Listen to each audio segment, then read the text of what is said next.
કેમ છો વિદ્યાર્થી મિત્રો? તમારી પ્રથમ પરીક્ષા પૂરી થઈ ગઈ છે. તો હવે આ પ્રથમ પરીક્ષા પછી આજે આપણે કંઈક નવું સ્ટાર્ટ કરવાના છે. આજે શરૂઆત આપણે ગ્રામરથી કરવાના છે. ગ્રામરની અંદર તમારો જે ટોપિક છે સંધિ એના વિશે શીખવાના છે. હવે તમે જાણો છો કે એક્ઝામની અંદર સંધિ પૂછાય જ છે. બે રીતે પૂછાય. એક તો સંધિ છોડો અથવા બીજું સંધિ જોડો. બરાબર? આ રીતે તમારી પરીક્ષાની અંદર પૂછાય છે. હવે સૌથી પહેલા આપણે એ જાણવું પડે કે સંધિ એટલે શું. શબ્દ તો તમે સાંભળ્યા જ હશે, સંધિ એટલે શું. બરાબર? તો આપણે જોઈએ તો તમે એસએસ ની અંદર શીખતા હશો. કોઈ એક રાજ્ય હોય, એક સ્ટેટ હોય, તે બીજા સ્ટેટની સાથે કોઈ પ્રકારનો કરાર કરે તો તેને કહેવાય સંધિ. બીજા રીતે કહીએ તો સંધિ એટલે કે જોડાણ. બે વસ્તુનું એક સાથે જોડાણ થાય તેને કહેવાય સંધિ. બરાબર? આ તો આપણે નોર્મલ વાત કરીએ. બે વસ્તુ જોડાય તેને કહેવાય સંધિ કરી, કરાર કર્યું કહેવાય. તો ગ્રામરની અંદર, ગુજરાતી ગ્રામરની અંદર આપણે જે સંધિ જોવાના છે તેમાં પણ કંઈક આવું જ છે. આપણે જે વાત કરી તેમાં બે રાજ્યની વાત કરી કે બે રાજ્યો જોડાતા હોય તેને સંધિ કહેવાય. તો ગુજરાતીની અંદર શું આવે કે બે અક્ષરો અથવા તો બે શબ્દો અથવા તો શબ્દના જે છેલ્લા અક્ષરો, આપણે અક્ષર લઈએ, બે અક્ષરો જોડાઈને કંઈક બને અથવા તો એક બને તેને કહેવાય સંધિ. બે અક્ષરો જોડાઈને જે પરિવર્તનથી બને છે તેને કહેવાય સંધિ. હવે આપણે જાણીએ છીએ કે આપણા ગુજરાતીની અંદર સ્વર આવે, વ્યંજન આવે અને વિસર્ગ આવે. બરાબર? આપણા ગુજરાતીની અંદર સ્વર આવે, વ્યંજન આવે, વિસર્ગ આવે. તો આપણે એમ કહી શકીએ કે બે સ્વરો જોડાઈને અથવા તો બે સ્વરોના જોડાણને સંધિ કહેવાય. એક સ્વર અને એક વ્યંજનના જોડાણને સંધિ કહેવાય. એક સ્વર અને બીજા વ્યંજન અથવા વિસર્ગના જોડાણને સંધિ કહેવાય. હવે એ પછીથી આપણે જોવાના છે. આપણે આ વાત કરી સ્વર, વ્યંજન અને વિસર્ગની વાત કરી છે. તો સૌથી પહેલા આપણે જે છે તે સંધિ કોને કહેવાય તેની વ્યાખ્યા જોઈએ. ત્યારબાદ બીજી વસ્તુ સમજીએ. પહેલી વ્યાખ્યા છે તમારી કે બે શબ્દ જોડાય ત્યારે એમના સ્વર, વ્યંજન માં જે પરિવર્તન આવે તેને શું કહેવાય? સંધિ કહેવાય. આપણે શું જોયું કે બે શબ્દ જોડાય ત્યારે, કોઈ પણ બે શબ્દ જોડાય ત્યારે, કેટલા શબ્દ છે? બે. જોડાય ત્યારે એની અંદરના જે સ્વર અને વ્યંજન છે એની અંદર શું આવે છે? પરિવર્તન આવે છે. એ પરિવર્તનને શું કહેવામાં આવે છે? સંધિ કહેવામાં આવે છે. આપણે આગળ જોયું કે ગુજરાતીમાં સ્વર, વ્યંજન અને વિસર્ગ આવે છે. તો એની અંદર જે પરિવર્તન આવે છે તેને સંધિ કહેવામાં આવે છે. બીજી રીતે કહીએ, બીજી વ્યાખ્યા છે બે સ્વરો, બે વ્યંજનો. આ ડેફિનેશનની આપણે વાત કરી છે. બે વ્યંજનો, સ્વર અને વ્યંજન, વિસર્ગ અને સ્વર, વિસર્ગ અને વ્યંજનના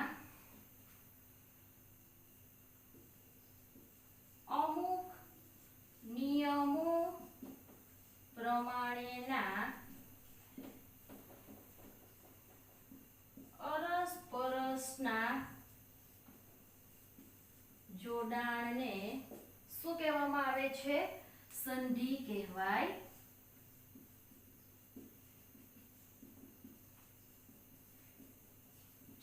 ડેફિનેશન કઈ છે તમારી કે બે સ્વરો અથવા તો બે વ્યંજનો અથવા તો એક સ્વર અને એક વ્યંજન અથવા તો વિસર્ગ અને સ્વર અથવા તો વિસર્ગ અને વ્યંજન એના અમુક નિયમો પ્રમાણે અરસપરસનું જે જોડાણ થાય છે તેને કહેવામાં આવે છે સંધિ.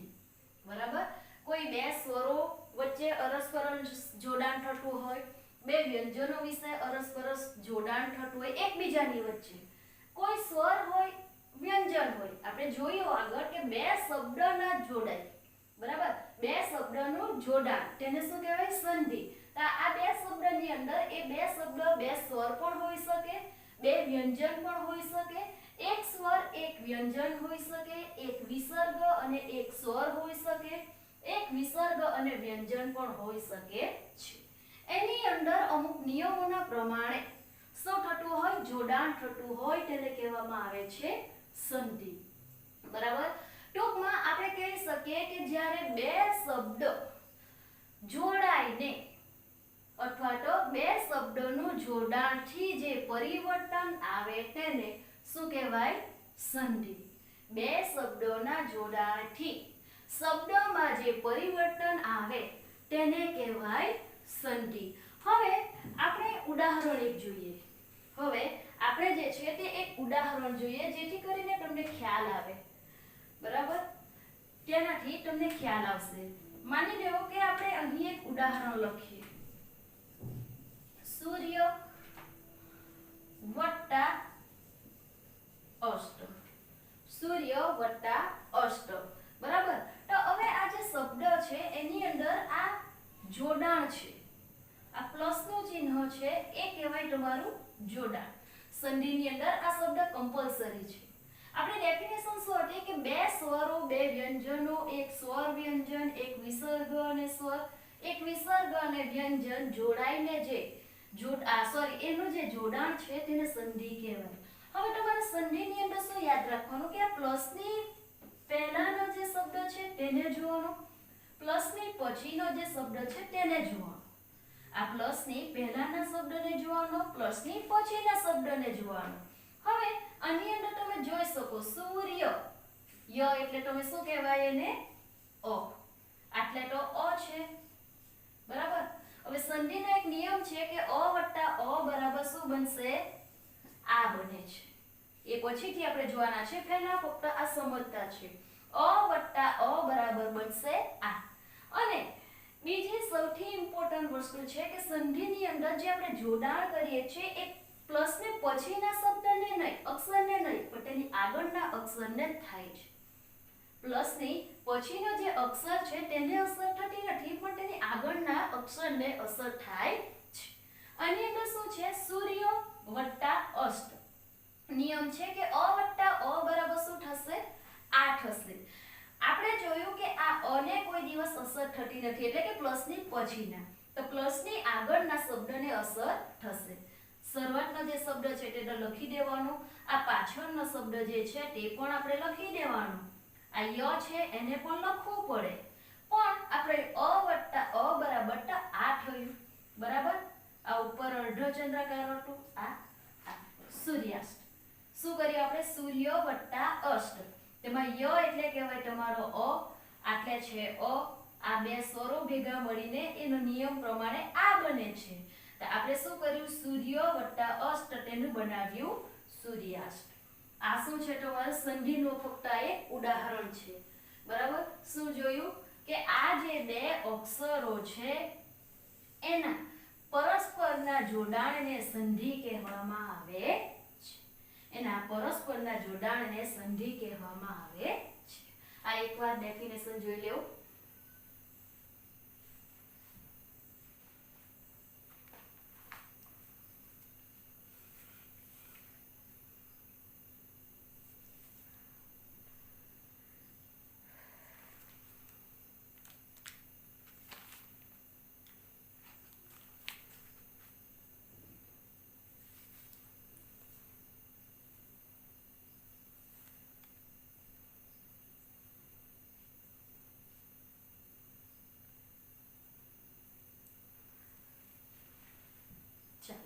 આ ઉદાહરણ આપણે જોયા અથવા સંધિની જે ડેફિનેશન છે તેને સમજ્યા. બરાબર.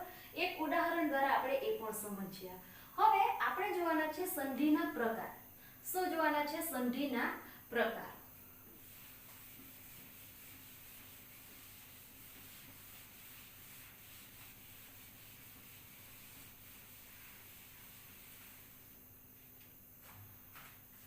જોયું કે સંધિની અંદર મુખ્યત્વે 3 વસ્તુ આવે છે. કઈ કઈ? સ્વર, વ્યંજન અને વિસર્ગ. સંધિની અંદર મુખ્યત્વે કેટલી વસ્તુ આવે છે? સ્વર આવે છે, વ્યંજન આવે છે અને વિસર્ગ આવે છે. આપણે જે સેકન્ડ ડેફિનેશન હતી તેની અંદર જોયું કે બે સ્વરો જોડાય, બે વ્યંજન જોડાય, એક સ્વર અને એક વ્યંજન એક સ્વર અને એક વ્યંજન જોડાય, એક વિસર્ગ અને સ્વર જોડાય, એક વિસર્ગ અને વ્યંજન પણ જોડાય. એટલે આપણે જો સંધિના પ્રકાર પાડવા હોય તો કેટલા પડે છે? 3. બરાબર? સંધિના પ્રકાર કેટલા પડે છે? 3 પડે છે. કયા કયા આપણે પાડી શકીએ? પહેલું છે સ્વર સંધિ, બીજું તમારું આવશે વ્યંજન સંધિ અને ત્રીજું તમારું આવી શકે કયું? વિસર્ગ સંધિ. 3 સંધિના પ્રકાર પડે છે. પહેલી છે તમારી સ્વર સંધિ, બીજું જે છે તે વ્યંજન સંધિ અને ત્યારબાદ તમારું ત્રીજું આવે છે વિસર્ગ સંધિ. હવે સૌથી પહેલા આજે આપણે જે જોવાના છે તે છે સ્વર સંધિ. સ્વર સંધિ કોને કહેવાય? સ્વર સંધિના નિયમો શું છે એને આપણે વિગતે હવે જોઈએ. બરાબર?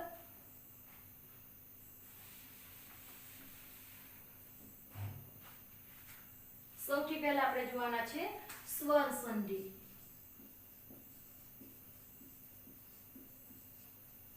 હવે આપણે જોયું તે પ્રમાણે કે બે શબ્દ હોય તેની અંદરના બે સ્વરો જોડાતા હોય, બે વ્યંજનો જોડાતા હોય, તો આની અંદર સ્વર સંધિની અંદર એની ડેફિનેશન શું આવી શકે? બરાબર? આ સ્વર સંધિ જે છે એની અંદર ડેફિનેશન શું આવી શકે? તો જ્યારે શબ્દના છેડે એક સ્વર હોય અને બીજા શબ્દની શરૂઆતમાં પણ સ્વર હોય, જ્યારે એક શબ્દના અંતે સ્વર હોય અને બીજા શબ્દની શરૂઆતમાં પણ સ્વર હોય, એ બેની વચ્ચેના જોડાણને સ્વર સંધિ કહેવામાં આવે છે. આપણે જોયું ને કે બે શબ્દો હોય એ બેની વચ્ચે જોડાણ થાય. મેં તમને એમ પણ સમજાવ્યું કે પ્લસનું ચિહ્ન હોય તેની પહેલાનો શબ્દ છેલ્લો શબ્દ, અથવા તમે આમ કરી શકો, આ પ્લસનું ચિહ્ન છે તો આટલેનો અક્ષર અને આટલેનો અક્ષર, એ બેની વચ્ચે જોડાણ થાય. સ્વર સંધિની અંદર શું આવશે કે શબ્દનો છેલ્લો અક્ષર અને આ શબ્દનો પહેલો અક્ષર કેવા હોય છે? સ્વર હોય છે. કેવા હોય છે? સ્વર હોય છે. અને બેની વચ્ચે જે જોડાણ થાય તેને કહેવામાં આવે છે સ્વર સંધિ. ડેફિનેશન શું છે આપણી? કે શબ્દનો છેલ્લો અક્ષર અને શબ્દના પહેલા અક્ષર એ બે સ્વર હોય અને એની વચ્ચે જે જોડાણ થાય તેને કહેવામાં આવે છે સ્વર સંધિ. આપણે થોડું વિગતથી સમજીએ. સૌથી પહેલા આપણે લખવાના છે એની ડેફિનેશન. જ્યારે એક શબ્દને છેડે સ્વર હોય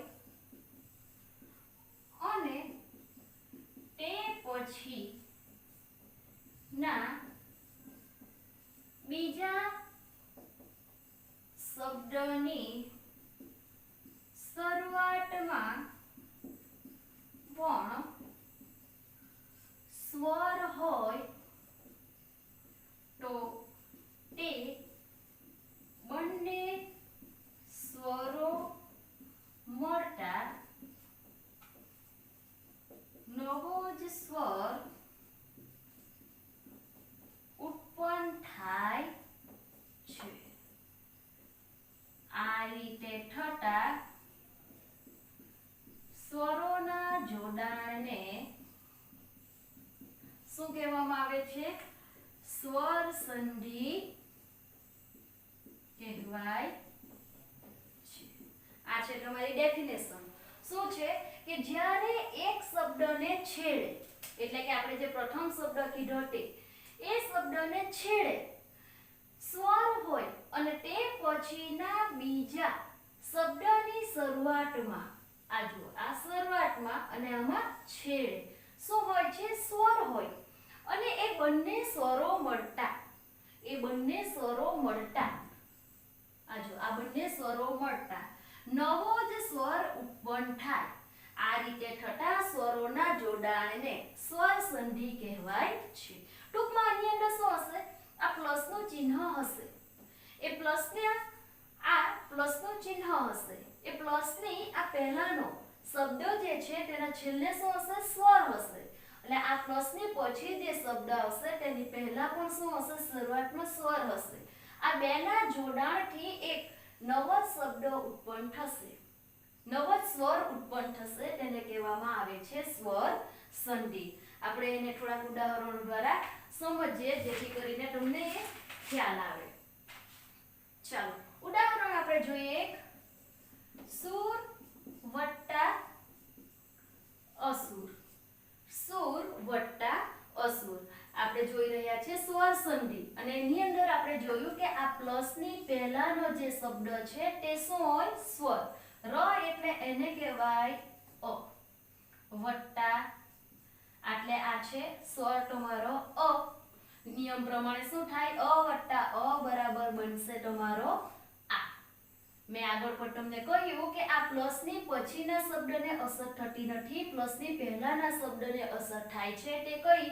આજે આપણું આવે છે તે. આપણે શું લખી દઈએ? સુ. આ લખીએ સુર. આ ર છે તો તેને પણ લખવું પડે. પણ નિયમ પ્રમાણે અ વત્તા અ બરાબર આ બની ગયું એટલે આપણે લખીએ સુરાસુર. શું લખીએ? સુરાસુર. સુર વત્તા અસુર. ર એટલે અ એટલે અ વત્તા અ બરાબર આ. તો એનું આ ર જે છે તે અ હતો તેનું શું બની જાય? આ. એટલે આ બન્યું તમારું સુરાસુર. બીજું એક ઉદાહરણ જોઈએ તો વાટ વત્તા આવરણ. વાટ વત્તા આવરણ. આ ટ એટલે તમારો કહેવાય અ. પ્લસનું ચિહ્ન આ છે તમારો આ. નિયમ પ્રમાણે અ વત્તા આ બરાબર બને તમારું આ. અ વત્તા આ બરાબર તમારું બને આ. આપણે લખી દઈએ પહેલા વા, પછી આ વરણ. આ ટ છે તમારો તો એને આપણે શું બનાવીએ? આ ટ છે તો તેને બનાવવાનું ટા. એટલે આ બની ગયું તમારું વાતાવરણ. બરાબર. આપણે જોતા છે સ્વર સંધિ અને એની અંદર જોઈ રહ્યા છે કે પ્લસની પહેલાનો અક્ષર, પ્લસની પછીનો અક્ષર બે કેવા હોય? સ્વર હોય. અને એ બેના જોડાણથી એક નવો જ સ્વર બનતો હોય તો તે સંધિને કહેવામાં આવે છે સ્વર સંધિ. બીજી વસ્તુ મેં તમને એ પણ કીધી કે હંમેશા સંધિની અંદર શબ્દની પહેલા જે આ શબ્દ છે એટલે કે પ્લસની પહેલાનો જે શબ્દ છે તેને અસર થાય છે. એની અંદર જ પરિવર્તન આવે છે. કોઈ પણ દિવસ આ પ્લસની પછીના શબ્દની અંદર પરિવર્તન આવતું નથી. બીજી વાત કરી લે તો આપણે આ જે કર્યું સુર વત્તા અસુર અને એનો જે શબ્દ આ બનાવ્યો એને કહેવાય સંધિ જોડો. અને જો માની લેવો કે આ સુરાસુર આપેલું હોય અને તેનું આપણે આ બનાવીએ સુર વત્તા અસુર તો તેને કહેવાય સંધિ છોડો. એક્ઝામમાં તમને બે રીતે પૂછાય કે સુરાસુર શબ્દની સંધિ છોડો તો તમારે સુર વત્તા અસુર કરવું પડે. અને જો સુર વત્તા અસુર શબ્દની સંધિ જોડો પૂછેલું હોય તો તમારે આ રીતે કરવું પડે. બરાબર. આ ડેફિનેશન છે સ્વર સંધિની તે એકવાર જોઈ લેવો. આ ઉદાહરણ જે સમજ્યા તે એકવાર જોઈ લેવો.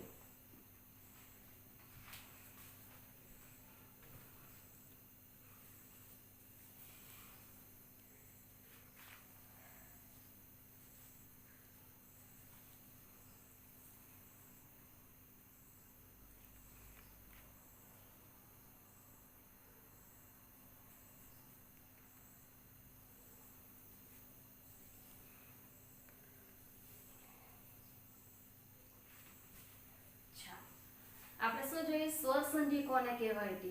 હવે આપણે આ સ્વર સંધિના જે નિયમો છે એને વિગતે જોઈએ. બરાબર. આ સ્વર સંધિના કેટલાક નિયમો છે એને આપણે વિગતે જોઈએ. જો તમે એને ધ્યાનથી જોશો અથવા સમજશો તો એ નિયમો તમને તરત જ યાદ રહી જાય તેવા છે. આ નિયમો જે છે તે તમને તરતથી યાદ રહી જાય તેવા છે. એમાંનો તમારો સૌથી પહેલો જે નિયમ છે તે તમારો સૌથી પહેલો જે નિયમ છે તે કે કોઈ પણ બે સજાતીય સ્વરો જોડાય ત્યારે તે હંમેશા દીર્ઘ બની જાય છે. હંમેશા તમારા જે બે સજાતીય સ્વરો જોડાય છે ત્યારે તે બંને સ્વરો કેવા બની જાય છે? દીર્ઘ બની જાય છે. શું છે? બે સજાતીય સ્વરો જોડાય ત્યારે તે સ્વર કેવો બની જાય? દીર્ઘ. દીર્ઘ એટલે કેવો? મોટો. સજાતીય એટલે કેવા? સરખી જાતિવાળા. આપણે જાણીએ છીએ કે સ્વરો કયા કયા છે? અ, આ, ઈ, ઉ, એ, ઐ એ બધા તમારા સ્વરો છે. તો સજાતીય એટલે કેવા? સરખી જાતિવાળા. હવે આપણે થોડુંક યાદ કરીએ તો સજાતીયની અંદર આ સ્વરની અંદર અ આવે છે. અ આવે છે, બરાબર? તો અ ના સજાતીય કયા કહેવાય? અ, આ, એ, ઐ, ઓ, ઔ આ બધા કયા કહેવાય? સજાતીય કહેવાય.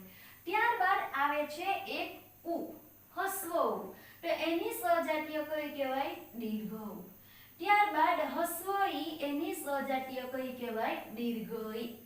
જો અ ના સજાતીય આ છે, ઉ ના સજાતીય દીર્ઘ ઉ છે, હસ્વ ઈ ના સજાતીય કયું છે? દીર્ઘ ઈ. આપણે શું જોઈ રહ્યા છે? આ સજાતીય કોને કહેવાય અને વિજાતીય કોને કહેવાય? સજાતીય એટલે સરખી જાતિવાળા. આ ઉ ની જાતિવાળો દીર્ઘ ઉ, ઈ ની જાતિવાળો દીર્ઘ ઈ, આ અ ની જાતિવાળા. એટલે આ બધા સજાતીય કહેવાય છે. આપણે નિયમ શું હતો કે જ્યારે બે સજાતીય સ્વરો ભેગા થાય ત્યારે તે શું બની જાય છે? દીર્ઘ બની જાય છે. જ્યારે બે સજાતીય સ્વરો ભેગા થાય છે ત્યારે તે શું બની જાય છે? દીર્ઘ. આપણે એની ડેફિનેશન લખીએ. જ્યારે બે સજાતીય સ્વરો ભેગા થાય ત્યારે શું બને છે? દીર્ઘ બને છે. જ્યારે બે સજાતીય સ્વરો ભેગા થાય છે ત્યારે શું બની જાય છે? દીર્ઘ બની જાય છે. સૌથી પહેલા આપણે અ ની લાઈન વાળા જોઈએ, બરાબર? તો અ ની અંદર શું આવે? અ આવે. એનો સજાતીય શું છે? અ. બીજું જોઈએ અ વત્તા આ. ત્રીજું જોઈએ આ વત્તા અ. ચોથું જોઈએ આ વત્તા આ. આ શું છે? આપણા અ ના સજાતીય સ્વરો.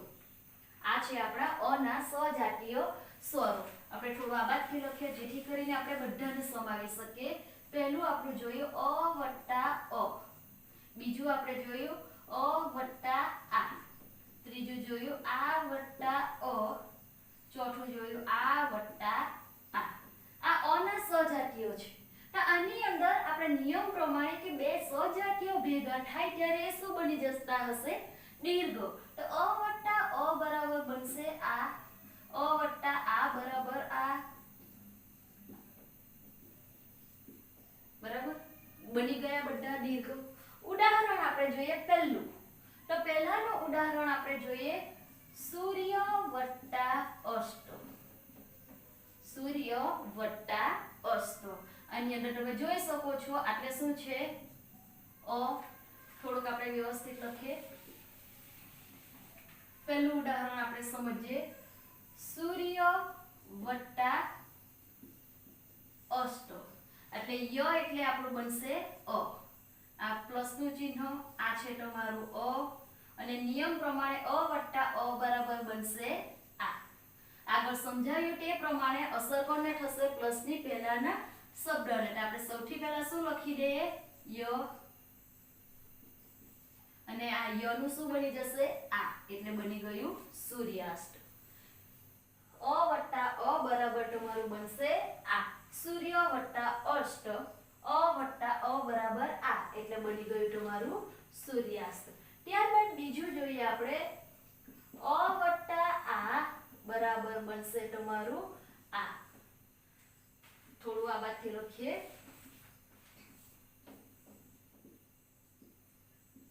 અ વત્તા આ બરાબર બનશે તમારું આ. બરાબર. ઉદાહરણ જોઈએ તો વાટ વત્તા આવરણ.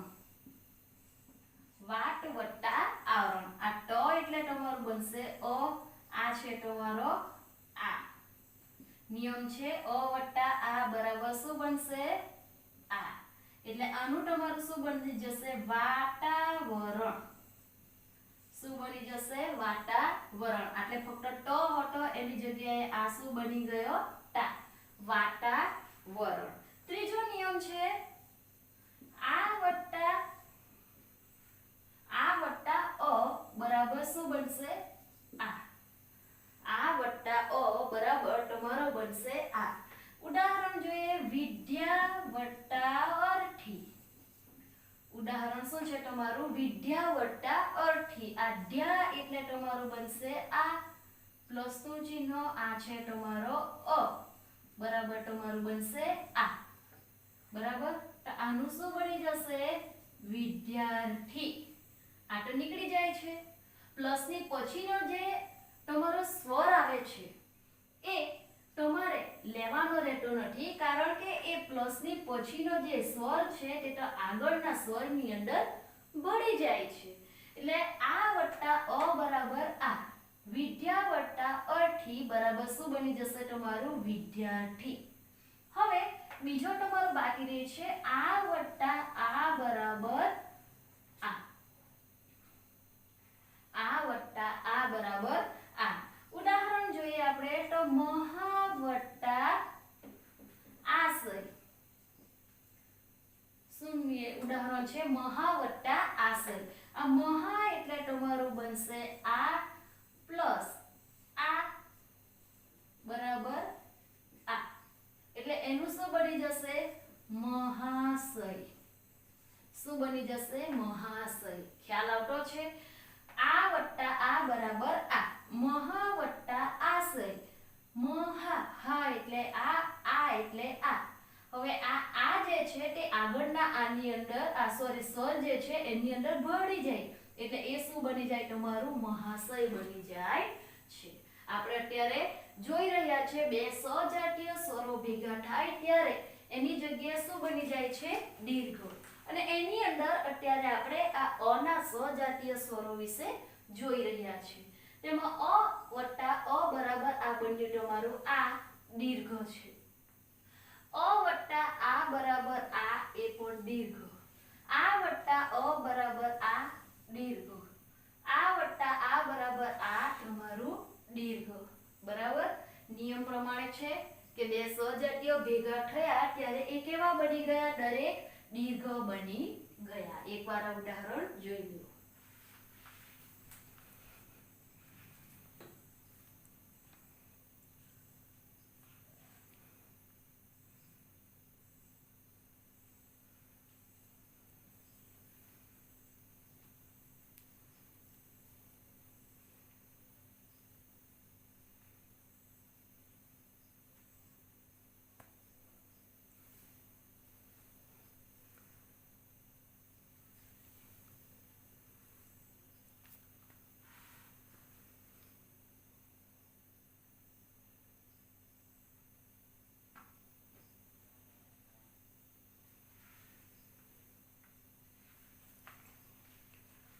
ચાલો હવે આપણે આગળ જોઈએ.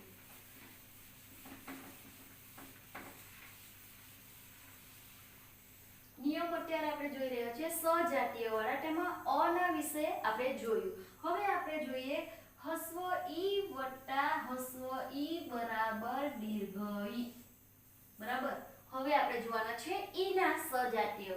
હસ્વ ઈ વત્તા હસ્વ ઈ બરાબર દીર્ઘ ઈ. ઉદાહરણ જોઈએ આપણે હરિ વત્તા ઈચ્છા.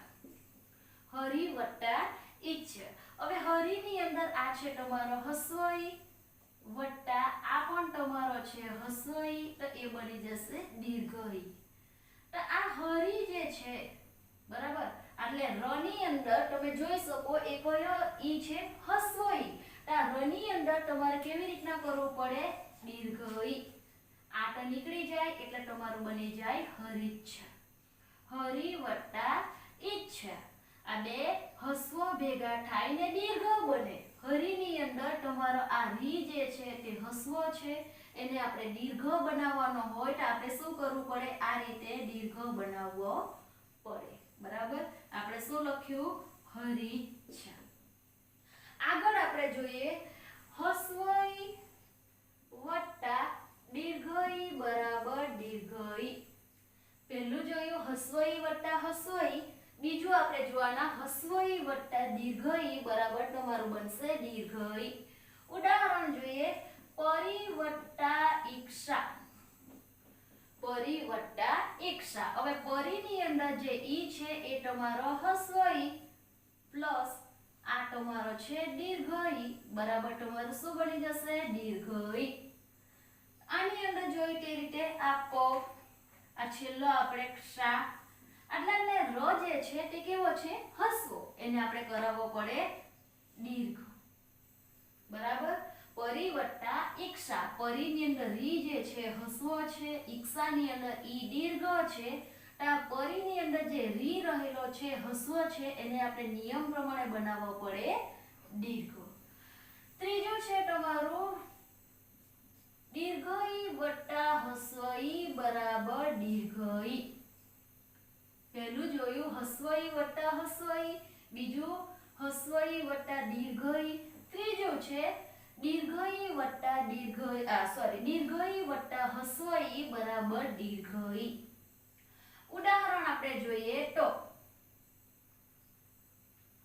દેવી વત્તા ઈચ્છા દેવી વત્તા ઈચ્છા હવે આ દેવી ની અંદર તમારો દીર્ઘ ઈ છે પ્લસ આ ઈ જે છે તમારો હસ્વ ઈ બરાબર તમારો બનશે દીર્ઘ ઈ તો નિયમ જે છે તે પ્રમાણે અહીં દીર્ઘ જ છે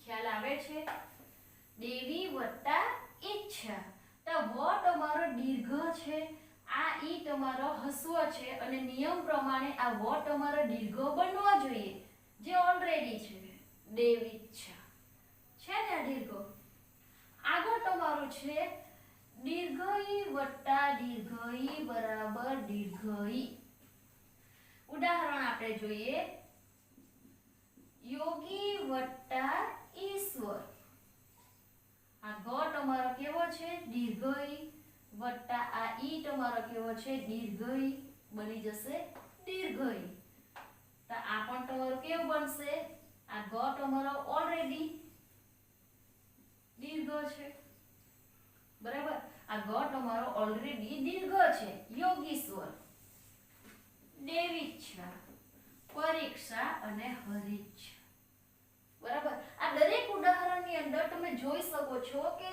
એ હસ્વ અથવા તો જે સ્વર બે ભેગા થાય છે તે હંમેશા કેવા બની જાય છે દીર્ઘ બની જાય છે આની અંદર તમે હરિ હસ્વ હતો એનું આપણે બનાવ્યું હરિ દીર્ઘ આની અંદર પરી ની અંદર રી હસ્વ હતો એનું આપણે બનાવ્યું દીર્ઘ દેવી ની અંદર વી તમારું દીર્ઘ હતો એ બની ગયું દીર્ઘ આની અંદર યોગી ની અંદર ઘ તમારો દીર્ઘ હતો એ છે તમારો દીર્ઘ જોઈ લો એકવાર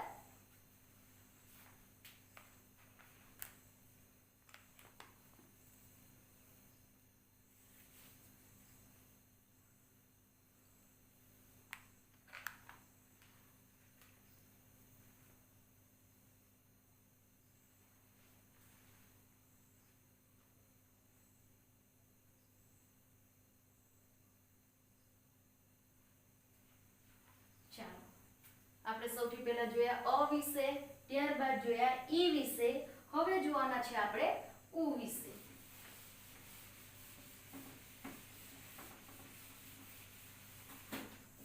હવે જોવાના છે આપણે ઉ ના સજાતીય સ્વરો સૌથી પહેલા આવે છે તમારો હસ્વ ઉ વત્તા હસ્વ ઉ બરાબર બની જશે દીર્ઘ ઉ ઉદાહરણ છે ભાનુ વત્તા ઉદય હસ્વ વત્તા હસ્વ બરાબર બની જશે હસ્વ ઉ વત્તા આ ઉ છે તમારું હસ્વ ઉ, તો એ બની જશે દીર્ઘ ઉ. આ ભા તમારું બરાબર, આ ડ પણ ન જે છે તેનો હસ્વ છે એનું આપણે શું બનાવવું પડે? દીર્ઘ. એટલે આ બની જાય ભાનું ડ. આની અંદર તમે જુઓ આ હસ્વ છે, આપણે બનાવવાનો છે દીર્ઘ, એટલે આ ન ને આપણે શું કરવું પડે? આ રીતે દીર્ઘ બનાવવો પડે. બીજું ઉદાહરણ જોઈએ. હસ્વ ઉ વત્તા દીર્ઘ ઉ બરાબર દીર્ઘ ઉ. ઉદાહરણ જોઈએ આપણે. સિંધુ વત્તા ઉર્મી. સિંધુ વત્તા ઉર્મી એટલે ઢ ની અંદર તમારું હસ્વ ઉ પ્લસ આ તમારું દીર્ઘ ઉ બરાબર શું બની જશે? દીર્ઘ ઉ. આપણે આ ઢ ની અંદર જે હસ્વ છે એને શું બનાવી દેવાનો? દીર્ઘ. એટલે આપણાથી શું લખાશે? સિંદૂરમી. શું લખાશે? સિંદૂરમી. મેં આગળ પણ તમને કીધું છે કે પ્લસ ની પહેલાનો જે શબ્દ છે તેને જ અસર થાય છે અને પ્લસ ની પછીનો જે શબ્દ આવે છે તે હંમેશા આગળનામાં ભળી જાય છે, મળી જાય છે. એટલે એનું ઉચ્ચારણ આની સાથે થાય છે. સિંધુ વત્તા ઉર્મી, તો એનું આપણે શું બનાવ્યું? સિંદૂરમી. આગળ ઉદાહરણ જોઈએ. દીર્ઘ ઉ વત્તા હસ્વ ઉ બરાબર બનશે દીર્ઘ ઉ. ઉદાહરણ આપણે જોઈએ. વધુ વત્તા ઉલ્લાસ. શું ઉદાહરણ જોયું? વધુ વત્તા ઉલ્લાસ. આ ઢ તમારો શું છે? દીર્ઘ ઉ. આ પ્લસ આ તમારો ઉ જે છે હસ્વ છે એનું શું બની જશે? દીર્ઘ. આ વધુ, આ ઢ ઓલરેડી તમારો કેવો છે? દીર્ઘ. વધુલ્લાસ. એક વસ્તુ યાદ રાખવાનું કે આ સ્વજાતીયની અંદર આ જે દીર્ઘવાળા આવે છે એની અંદર જે શબ્દ આવેલો છે તે જ આવે છે. આગળ જે આપણે ઉદાહરણ જોયા આ વત્તા આ, એની અંદર મહા વત્તા આશય હતું. હા બરાબર, તો એનું પણ મહાશય જ રહ્યું છે. ત્યારબાદ દીર્ઘઈ વત્તા દીર્ઘઈ, યોગી વત્તા ઈશ્વર, એનું પણ યોગીશ્વર રહ્યું છે. વધુ વત્તા ઉલ્લાસ, તો એનું પણ શું બની ગયું? વધુલ્લાસ. આ ઢ જે છે તે કેવો? દીર્ઘ. આગળ ઉદાહરણ એક જોઈએ તો દીર્ઘ ઉ વત્તા દીર્ઘ ઉ. દીર્ઘ ઉ વત્તા દીર્ઘ ઉ બરાબર શું બનશે? દીર્ઘ ઉ. ઉદાહરણ જોઈએ તો વધુ વત્તા ઉર્મી. બરાબર, ઉદાહરણ શું છે? વધુ વત્તા ઉર્મી. એટલે આ છે તમારું દીર્ઘ ઉ પ્લસ આ છે તમારું દીર્ઘ ઉ બરાબર તમારું બનશે દીર્ઘ ઉ. એટલે આ શું બની જશે તમારું? વધુર્મી. હવે તમને એમ થશે કે આ ઉ ક્યાં ગયો? તો આગળ કહ્યું તે પ્રમાણે આ ઉ જે છે તે આગળના સ્વરની અંદર ભળી જાય છે. જુઓ એકવાર તમે. અત્યારે આપણે શાના જોયા? ઉ ના સજાતીય સ્વરો અને એના ઉદાહરણ જોયા કે હસ્વ ઉ વત્તા હસ્વ ઉ બરાબર દીર્ઘ ઉ, હસ્વ ઉ વત્તા દીર્ઘ ઉ બરાબર દીર્ઘ ઉ, દીર્ઘ ઉ વત્તા હસ્વ ઉ બરાબર દીર્ઘ ઉ અને દીર્ઘ ઉ વત્તા દીર્ઘ ઉ બરાબર દીર્ઘ ઉ. ઉદાહરણ એકવાર જોઈ લો.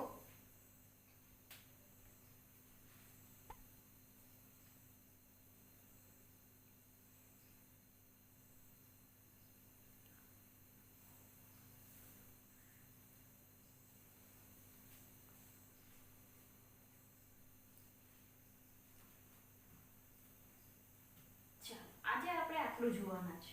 બરાબર, તમારું હોમવર્ક હવે એ છે કે અત્યાર સુધી આપણે જે શીખ્યા છે સંધિની અંદર, અત્યાર સુધી આપણે જે શીખ્યા છે સંધિની ડેફિનેશન જોઈએ આપણે, ત્યારબાદ સંધિના પ્રકાર જોયા, ત્યારબાદ સ્વર સંધિ કોને કહેવાય તે જોયું અને સ્વર સંધિની અંદર આપણે આપેલો જે નિયમ છે તે જોયો.